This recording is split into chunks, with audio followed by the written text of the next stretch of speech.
Many of the experts thought the Chargers had one of the worst wide receiving cores in the NFL going into the season, but it's clear after week 1 that they have one of the best trios in the NFL.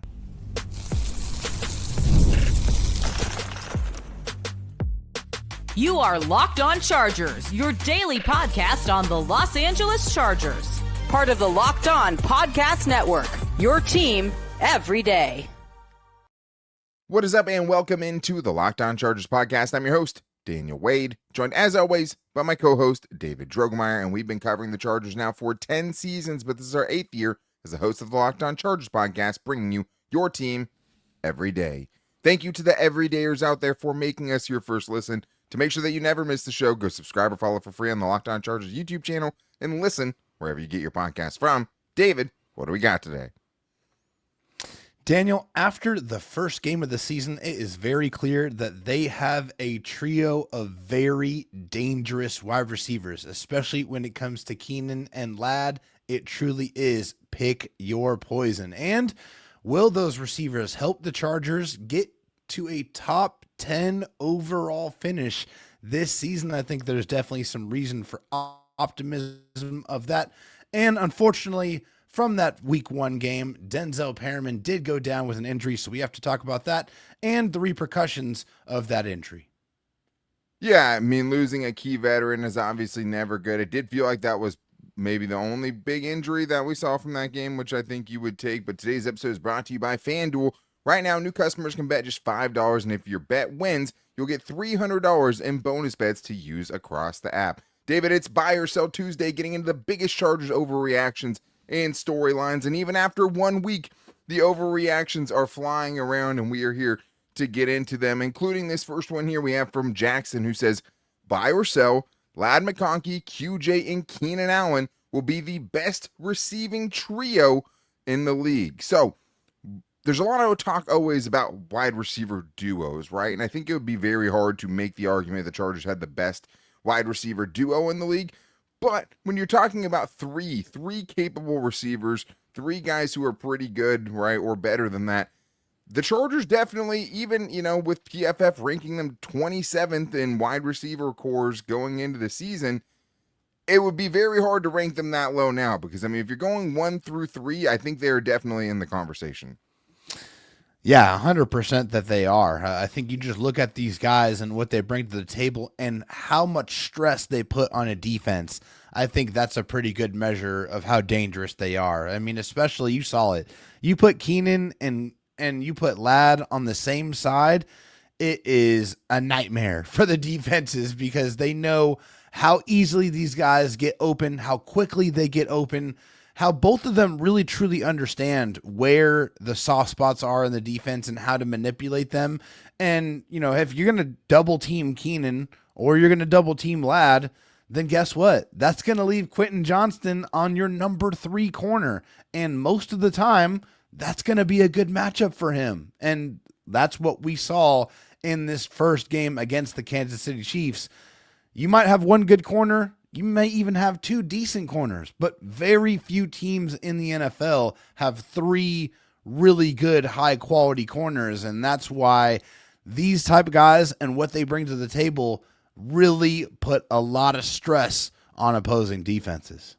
And I think for this conversation, the trios part makes it hard, right? Because it's how much do you weigh the top 2 guys in that unit? Because if you're talking about teams like the Bengals or even the Eagles, those top 2 would be hard for the Chargers to match. But then for the Eagles, wide receiver 3 is John Dotson. I mean, for the Bengals, they didn't even have a receiver that had a reception outside of T. Higgins and Jamar Chase in their first game. So there's big drop-offs there where the Chargers, obviously, the only team in the NFL this week to have 3 receivers with at least 5 catches and 68-plus yards, at least from what I was able to find there. So I think especially the important thing for the Chargers is the fact that you have 2 other wide receivers in KLS and Trey Harris that are still kind of on the rise and could make their, presences felt a little bit more going forward there. But I do think if you're talking about top 3, I would probably lean Tampa Bay because there's going to be pretty nasty with Mike Evans, Chris Godwin, and Emeka Egbuka. That's the big one. That's a big one there. I mean, then you have the Lions. It's hard with rookies, obviously. Amon-Ra, Jameson Williams, Isaac Tesla, who had the catch of the weekend.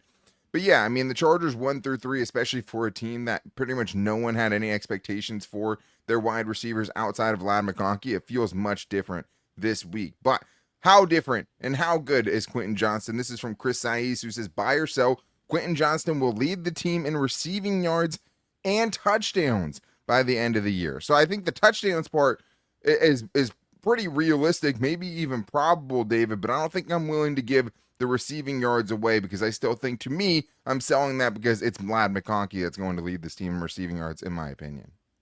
Yeah, I'm with you right there 100% again on this one. I just feel like with Lad McConkey's ability to get open routinely, really against whoever is in front of him, that's going to be the reason why he's going to get the volume of targets and the volume of catches that's going to be able to get him that overall kind of receiving yards. Now, because of, the Keenan and Ladd situation and because of what I mentioned with Quinton, there is a very good chance that he could lead this team in touchdowns because of the resources that you have to devote to trying to stop the other two. Because if you don't, they are going to get you for sure. So I think a lot of teams out there are going to be like, well, I can't let Keenan and Ladd beat me, so I got to take my chances with Quinton Johnston. And Quinton has improved. I think he had a very good quality camp for the most part, made several plays throughout, and he showed up in this game. And also what was encouraging is not only did he show up, it seems like they really figured out how to use him and put him in positions for him to be successful and utilize the weapons in the way that they should be used for the most part. I think with that and with Quinton's improvement in his game, I could definitely see the Chargers being led in receiving touchdowns by Quinton Johnston once again in 2025.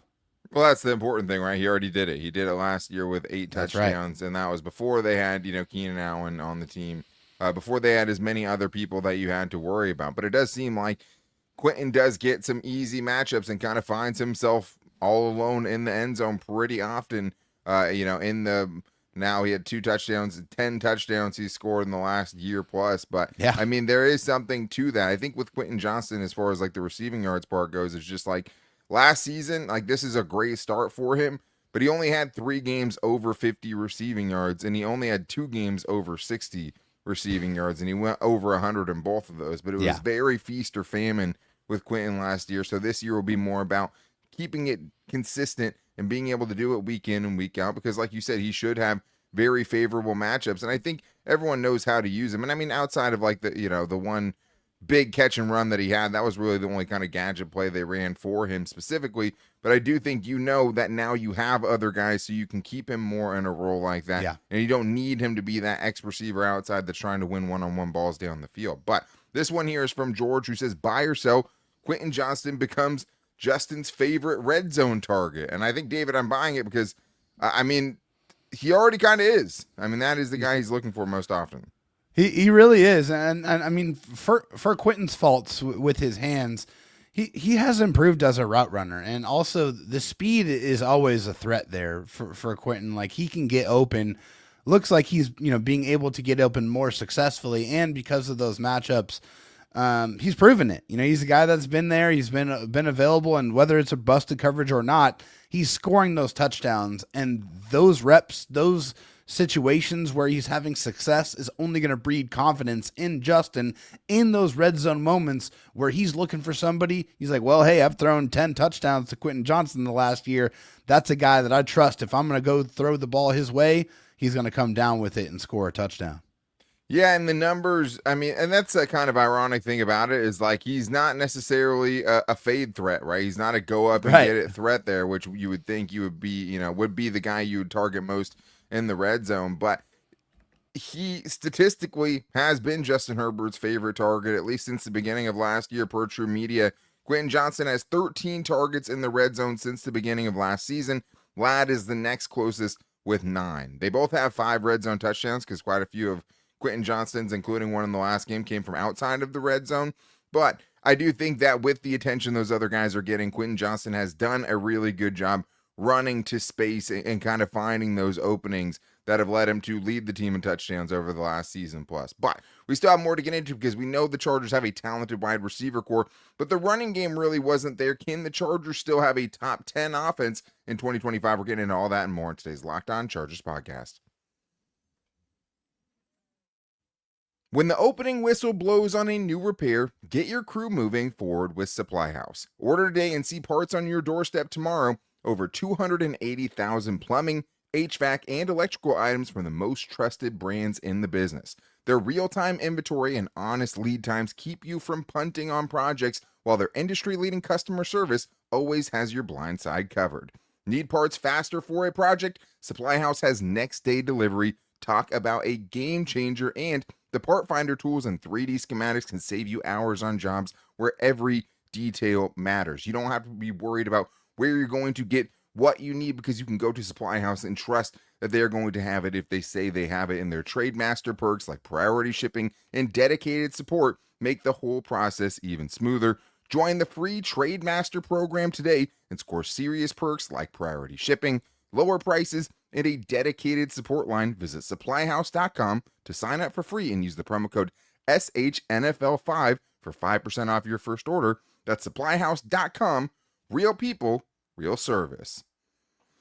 The NFL season is back, and honestly, there's nothing better than being in the stadium surrounded by fans cheering your team on. But let's be honest, getting tickets can be a hassle between queues, login screens, and the prices jumping up at checkout. It's super frustrating, and that's why I use Game Time, the apps that gives the advantage back to the fans. Game Time is fast, easy, and backed by the Game Time guarantee. You always get 100% authentic tickets delivered on time and at the best price. Plus, all the fees are included, so the price that you see is the price that you pay. Right now, if you guys want to go to the Chargers' first real home game, you can do that through Game Time. And I was looking on it, and surprisingly, you can get into the Chargers-Bronco game in Week 3 for as low as $67. And there's really not a bad seat at SoFi. I mean, honestly, I've toured it and been there. But $67 is pretty nuts. And it's faster, cheaper, and less stressful than any other way that you're going to buy tickets. Plus, you can see exactly what your seat view is going to look like. So download the Game Time app, create an account, and use the code LOCKEDONNFL for $20 off your first purchase. Terms apply. But again, that's promo code LOCKEDONNFL for $20 off. Swipe, tap, ticket, go. Download Game Time today. We have more buy or sells to get into here, David, with a lot of overreactions flying around about all teams, honestly, after week 1, because I remember last year, the Saints were like ridiculous through 2 weeks. I want to say they outscored opponents like 80-something to, 20-something through their first 2 weeks, and everyone's like, whoa, where did this come from? Turns out the Saints weren't very good, right? So it's always kind of hard to pick out the parts that you believe in and the parts that are real, especially after week 1, even when you get as good of a performance that the Chargers had in week 1. And this comes from O Rubio 34 here, who says, buy or sell, the Chargers will have a top 10 offense. David, right now they're tied for 6th in points scored so far in this young 2025 season. Will they finish the year as a top 10 unit? Muted. Just like my microphone, I had some reservations on what I was going to say and how I was going to respond to this question, especially before the season started. With the offensive line, I was a little apprehensive. I didn't know how the running game was going to come along. There's a lot of new bodies in that room. And the wide receivers, how are all of they going to mesh? And the biggest question of them all is, how is Justin Herbert going to utilize all of these weapons and all of these things, all of these improvements that the front office was able to provide him? And after 1 week, it shows, given the opponent, the quality of opponent. Obviously, here we're talking about the Kansas City Chiefs and how he was able to go out there and perform and spread the ball around and really throw it all over the football field. They gave me a lot of confidence. And yeah, I think the running game was probably not as sharp as I probably would have wanted it.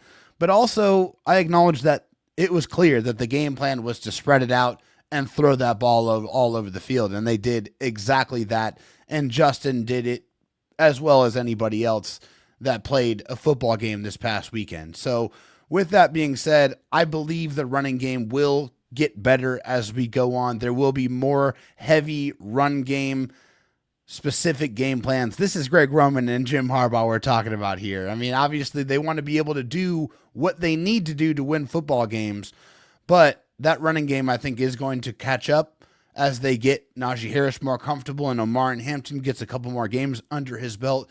That I think that running game is going to definitely start to click. It's going to take a little more time, but I'm confident that it will. And when it does, I am going to buy the fact that the Chargers will finish as a top 10 offense in 2025. It does feel like this question basically will come down to how much the running game can improve to at least some degree, right? Because the Chargers ranked 11th last year in scoring per game. And I mean, they had a really inefficient running attack. So it doesn't necessarily all, rely on that. But last year, obviously, they played worse teams. And I think to your point this year, what gives you the faith is the fact that they did it against what I think will still be one of the top defenses in the NFL this year with the Kansas City Chiefs. I mean, this is the first time the Chargers had scored 20 plus versus the Chiefs since 2022. So to hang a 27 spot on that unit with who we know is their defensive coordinator and the mismatches that, someone like Chris Jones creates. Yeah, I have confidence that this will be a top 10 offense, mostly just because I think that Justin Herbert with this receiving core, with these new weapons, can almost carry them to a top 10 offense, even if the rushing game is only average. So I think that's probably what we're in store for. It's hard to have faith in the running game because even if you're right, the game plan was spread them out. Just because that's the game plan doesn't mean that the running game has to be bad, right? And that's what it was for the most part. It was not efficient in that first night. And I don't think they were inefficient on purpose, obviously, but it has a long way to go. And obviously what the Chiefs did to stop the run in that game opened up a ton of throwing lanes for Justin Herbert, who absolutely found every one of them. But speaking of which, Jose Aldo, I was thinking of Jose Aldo. Jose Aldo here says, buy or sell. Justin Herbert drops a 45 bomb this season in passing touchdowns. David, that's a big number. Can Justin Herbert get that done this year? Muted again. A massive number for Justin Herbert to be able to hit 45 touchdowns is huge. I mean, that's like Peyton Manning level of touchdowns. And for Justin, I think he has all the ability in the world to be able to do that. I just don't feel like he's not going to be throwing the ball 34, 35 times every single game, whether he's short or not. I just don't think that he's going to have the volume of passes that it's going to require for him to be able to get to 45. I can buy somewhere in the 36 to 40 range. I think that's something I feel a little more comfortable with him being able to achieve. But 45, that's an astronomical number. If he hits 45, I think he's going to win MVP hands down. Yeah, I mean, 45 is just a gigantic number. I mean, there's only been 8 players that have ever done it. Like, that is a historic season they'd be doing. Also, no one's done it since Aaron Rodgers did it in 2020. So, not a number we see a lot. It kind of puts in perspective. I mean, right now, Justin Herbert, even with his 3-touchdown game, he's on pace for 51, right? So, like, it basically means he would need, 3 touchdowns in every game outside of a couple or more to hit that number, which makes it just and puts in perspective the 55 touchdown season that Peyton Manning had, 50 plus from Patrick Mahomes, another 50 burger from Tom Brady. Such a ridiculous number where you basically have to average 3 passing touchdowns per game. And although I'm high on the Chargers passing attack, I'm not that high on it. Plus, I mean, right now the Chargers are also on pace for 0 rushing touchdowns through the rest of the season. So I think that's going to change. I think Justin Herbert will probably take some in himself as well. But I do think that, hey, if you want to put it around 40, his career high is 38. Maybe that's, attainable if he keeps up this torrid pace. I do think it's going to blow away what he did last year. But the crazy thing is last year, he only had 1 3-touchdown game, which seems pretty crazy in hindsight. I don't think that's going to happen again. But let's get to this one here from Shaggy, who says, buy or sell. Joe Alt will pitch another shutout on the blind side against the Raiders. David, are you buying or selling that? Joe Alt is that dude. I don't need to see anything else from Joe Alt, man. I mean, I am completely sold on him, and I'm sold on this buy or sell. He handled Max Crosby last year in very, very short, limited time before he knew he was going to play left tackle and pitched a shutout in that game. Didn't allow a single pressure at all. Didn't allow Max a single Crosby, pressure. I believe, was hurt in that game. Okay. The second matchup. But the first matchup on the right side, he handled him pretty well. Yeah, he surely did. And, just moving back over to the left side, how comfortable he looked, how dominant he looked. I don't think there's really anyone outside of maybe a Myles Garrett that can give him consistent problems.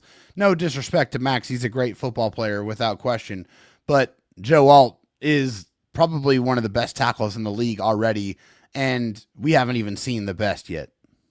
I mean, yeah, it stands to reason. I think that the reason you'd have confidence, that he could do it is because he did do it, like you said last year. I mean, last year, in the first time they matched up, he gave up one pressure with a lot of Max Crosby in that game. And then obviously the week 18 game, he goes, and plays left tackle, a game in which obviously Max Crosby didn't play in. But in that game, he put up a goose egg and 41 pass blocking snaps. But basically 71 or, 70 plus pass blocking snaps in 2 games, and he only gave up 1 pressure.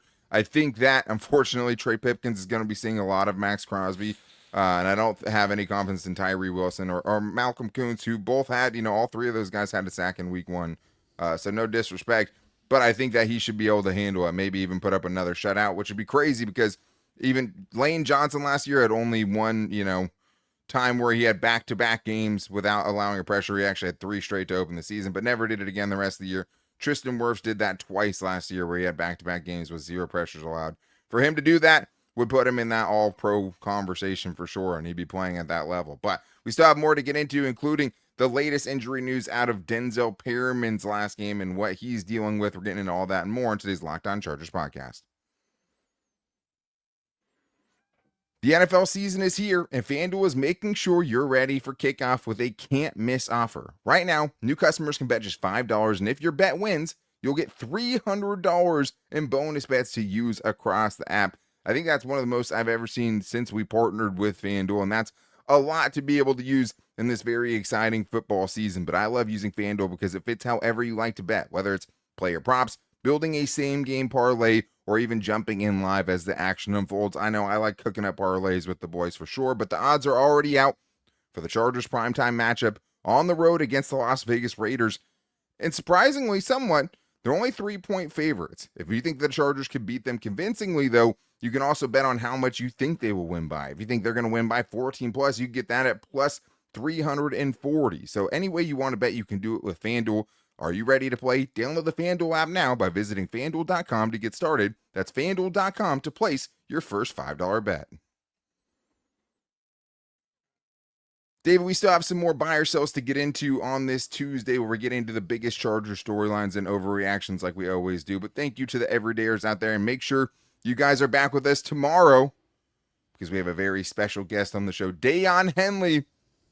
Right now, that's what the plan is, to have Dayon on the show. Super excited. I saw that he was on Shannon Sharp show, so pretty nuts. It's like one night recording with Shannon Sharp, the next night you get these 2 schmucks. But super excited about that. Make sure you're subscribing and following wherever you can to make sure that you don't miss it. But thank you, as always, for making us your first listen. If you need a second listen, I got 2 for you. A double dose of Locked On NFL with Tyler the Madman Rowland, giving you a double shot of espresso to start your football day, while Tony Wiggins takes you into the barbershop for the smoothest breakdowns at the end of the day on YouTube and wherever you find your podcast from on the Locked On NFL channel. So, David, let's get to some news that we got, something a little bit more fleshed out than what we knew over the weekend, which we knew that Denzel Perryman had to leave the last game with an injury.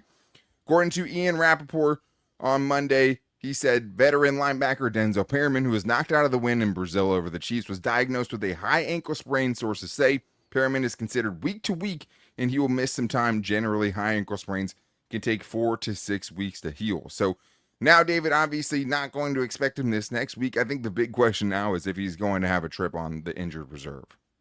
Yeah, I think that's what you have to look at in this situation for Denzel, and it's unfortunate, but I think you look at his history and you just have to know that it's just not a situation where he's really going to finish a full 17 games. It's just something you have to kind of go into it expecting. Whether that's fair or not, that's just what the recent history has suggested for us. And it's a blow. Denzel Perryman brings a type of football to the table that every single football team wants, and that's that physicality and that stopping power. I mean, he brings that presence, and people know it as he has done it in the league for over a decade. So never ideal to have, one of your starting players have to miss some time, but I feel like you probably feel a little bit okay about what you have in that room with the backups with Troy Dye and obviously with Marlo Wax, who really shined in the preseason.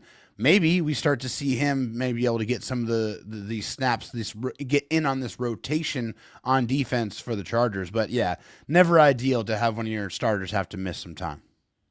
Yeah, it'll be interesting. Obviously, Denzel Perryman brings a certain level of kind of leadership experience, physicality, that can't be replaced. Only played 8 snaps before having to leave with an injury. But obviously, yeah, I mean, it makes you feel a little bit better about them keeping Marlo Wax on the 53-man roster, right? Because that was, them with signing Delshon Phillips afterwards, putting him at 5. But now, it is thin because now behind Deion Henley and Troy Dye, you have Marlo Wax, who's an undrafted free agent. You have Delshon Phillips, who's mostly known as a special teams linebacker. So with Junior Colson already on season-ending injury reserve, now potentially Denzel Perryman headed to IR, you feel okay about it right now, but now it is an extremely thin group. But Matthew Johnson has a buy or sell for us here, saying buy or sell. Troy Dye not only fills in great for Denzel Perryman while he's hurt, but actually outplays him to remain a starter for the rest of the year. David, I've liked what Troy Dye has done. Would you go as far as say he could just kind of win the starting job for the rest of the season?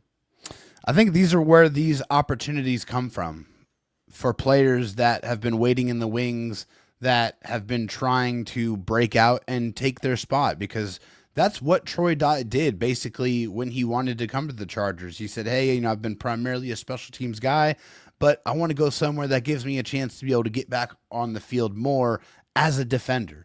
And I feel like last year he was rock solid in that. Whenever he was called upon, I don't feel like you saw a tremendous drop off in this game. He played 33 defensive snaps. Most of those were coverage snaps for him. But I feel like he's a guy that could play quality football, and you just need an opportunity to show that you can do it on a down in and down out basis. I don't know if I'm ready to commit to him taking Denzel Perryman's job, so I'm going to sell that. But if it's going to happen, these are the opportunities that usually arise for that formula to take place. I think the hard thing with this is I would buy it if I knew that just because he played well that they wouldn't at least give Denzel a chance to kind of come back in and take his role, even if it was a more split role, because there was going to be a rotation already, more than likely. And I think that the hard thing is both these guys, if they had a weakness, it would be in the coverage, it would be in the coverage department for sure. Yeah. Last game, I don't know. I mean, Troy Dye definitely got tagged for that blown coverage against Travis Kelce, and I just don't think his, the scheme there was him trying to carry a route that far vertical down the field. And he got tagged with that because he got, a crazy passer rating against, and it says he allowed a touchdown in that game.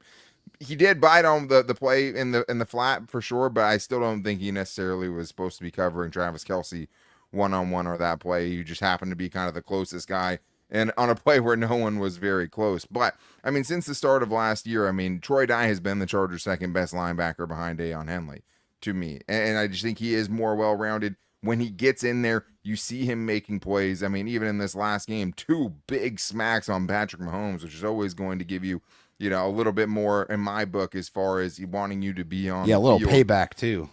Absolutely. And I wouldn't be too concerned with the bad game on Pro Football Focus as far as his grade, but I would say that he fills in great. It's a reason why you brought him back. And I think as far as, with Junior Colson and Denzel Perryman and him all getting a good amount of snaps last season, he was the guy to me that played the best out of any of them. So Let's get to this next one here from Angel, though, who has a different Chargers defender in mind, where he says, buy or sell, Khalil Mack attack will get over 2 sacks versus the Raiders. David, we know that Khalil Mack loves playing against his former team. Yes, he does. He wants to make them remember what he is capable of and make them pay forever making the decision to trade him away. He definitely gets up for these games. He has a propensity to tear the Raiders apart. I expect that, as we know, he's in the twilight of his career, and we don't know how many more times we are going to get the honor to watch him lace it up, that he's going to take every single one of those precious opportunities and try to drive every single Raiders quarterback into the ground as many times as possible. So with that being said, I am going to buy it. I think Khalil Mack shows up in this game in a big way to remind everybody that he is a first ballot Hall of Famer, but not yet. Not yet. He's not done yet, right? That's right. Okay, Not yeah. done yet. Yeah, Still he's work also to do. not yet a Hall of Famer, but it's because he has to be retired for 5 years before they can officially, bring him into that club. But that's something that won't be much of a discussion there.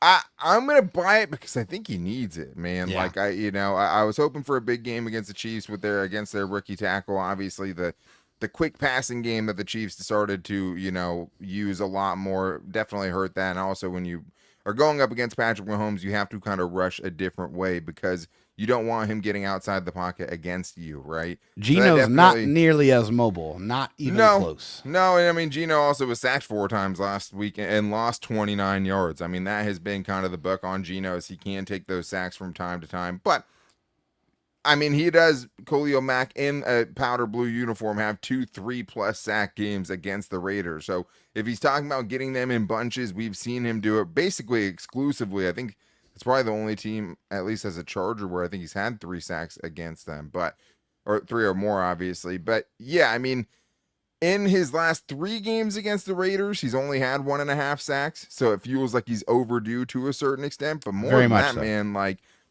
he only has 1.5 sacks, at least according to Pro Football Reference, in his last 9 games. He is someone that needs a kind of breakout performance to me. I mean, we know that he had a huge camp.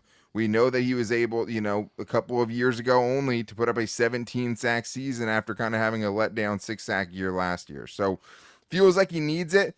In 2023, he had 5 different games where he had at least 2 sacks. We know he can do it. Yeah. We know they come in bunches when he is able to do it. But it's been a while. And so I think this might be exactly kind of what he needs. Go and see the silver and black on the other side and go put the quarterback in the dirt like we've seen him do many times as a Charger, because it just feels like he sees red whenever the Raiders are on the other side there after trading him to the Bears once upon a time after not paying him. So do I. Family, trust, and respect. Of course, and it is Raiders week, and so we're hoping for big things from this Chargers defense and Khalil Mack specifically because, man, I mean, the pass rush, it's still kind of a question mark for me at this point, at least as far as the edge room. I don't know if we really know what they have in that unit right now. But Thule, 4 pressures in that first game, that's pretty good.